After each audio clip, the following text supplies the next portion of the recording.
Assalamu alaikum wa rahmatullahi wa barakatuh.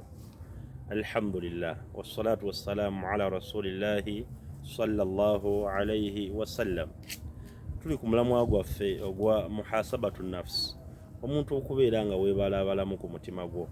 Sheikh Ibn Qayyim rahimahullahu ta'ala atugamba mu bigambo ebirungi, la budda lil abdi, kyabuwaze ku buli mutonde yenna, min awqatin, okubeera ng'ofunayo akaseera, okubeera ng'ofunayo obudde, yanfaridu biha, ne weeyawulako mu bantu, n'ovaako mu bantu, binafsihi, n'osigala gwe n'omwoyo gwo, fi du'aihi, ne weeyawula ng'osaba kuwa ekitiibwa Allah subhanahu wa ta'ala, gwamanya ebizibu byo, wa dhikrihi, n'okwogera kuwa ekitiibwa Allah subhanahu wa ta'ala, wa salatihi, n'okubeera ng'osala kuwa ekitiibwa Allah subhanahu wa ta'ala, wa tafakkurihi, n'okumufumiintirizaako ow'ekitiibwa Allah subhanahu wa ta'ala, wa muhasabatu nafs, n'okubeera nga gwe kennyini weebalabalamu, wa islahi, n'okubeera ng'olongoosa omutima gwo.